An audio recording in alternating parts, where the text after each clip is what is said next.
This group, ISIS-K, ISIS Khorasan, was formed around 2014, mostly out of splinter elements from both the Pakistani Taliban and the Afghan Taliban, particularly from the Haqqani network.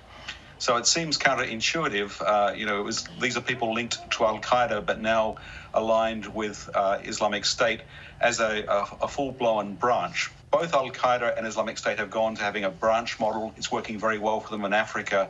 And this group in Afghanistan has been small but very persistent, particularly in the east, particularly in Kabul, in the capital, and in Jalalabad. And they've been responsible for numerous suicide bombing attacks, including most terribly an attack on a Hazara girls' school. They often attack ethnic Hazara Shia Muslims. They killed 90 students, an attack on a maternity hospital, assassination of female journalists. They are even more brutal in their approach than the Taliban, and they are clearly trying to embarrass the Taliban and draw people away to be recruited to their group.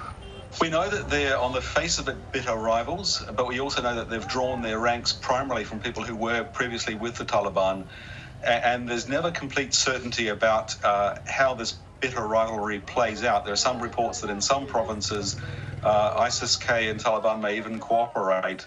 And it may well be that ISIS-K is using this moment when the Taliban is overwhelmed, taking charge of a country, to leverage some space for themselves. It may be that they're trying to embarrass the Taliban. It's also possible that the Taliban may have allowed something to happen to put pressure on the Americans. Anything is possible in this chaotic context. But it does seem from the claim from Islamic State Central and from ISIS-K, this is their work directly. The circumstances that made it possible are not clear. It has to be acknowledged, though, given the chaos at the airport, a suicide bombing is a very hard thing to prevent. Oh, I wish it would happen. And I think as much as I neither trust the Taliban in terms of their intent or in their capacity to carry out what they may wish to do, we have to find a way of negotiating and working with the Taliban.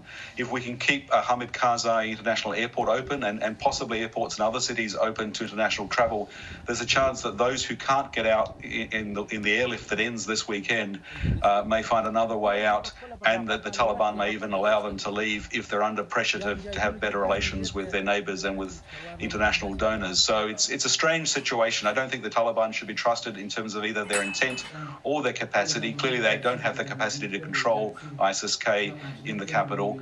Nevertheless, it's important to try and work with them to minimise both their brutality and the brutality of other groups like ISIS-K. Certainly are rising fears of global attacks. I mean, there's several things we should be concerned about. Firstly, this triumph, as the Taliban puts it, after 20 years of struggle, is a tremendous endorsement to the jihadi cause in the eyes of jihadi fighters across Africa, the Middle East and Asia. They see this as vindication that God is on their side. So that's the first thing. Secondly, we will see terror training camps. There already are some foreign fighters in Afghanistan. We have indication that it's not confirmed, but perhaps as many as 10,000 have joined with the Taliban, according to some UN reporting. And we will see those terror camps we saw in the 80s and the 90s start up again. There may be plausible deniability. Maybe the Taliban in Kabul can deny that they know anything about it. We're also going to see a really messy situation as we try and negotiate with the Taliban regime and try and mitigate the harm that they do and force them to be more accountable. There will be some people who work in Afghanistan who will be radicalised through that association, but it's going to be really hard to figure out who is responding to a humanitarian call and who is actually responding to a more radical message. Think of Syria in 2012, 2013. You can get a sense of how messy this is going to be. I think we need to understand President Biden's comments, he's speaking from the heart, but also shooting from the hip. He's really shocked and I think genuinely moved. But the reality is the US closed off their options for counter-terrorism operations when they shut down Bagram Air Base in early July. And then when they shut down the CIA station and the US Embassy weeks ago, that they don't have good options for intelligence or counter-terrorism operations on the ground.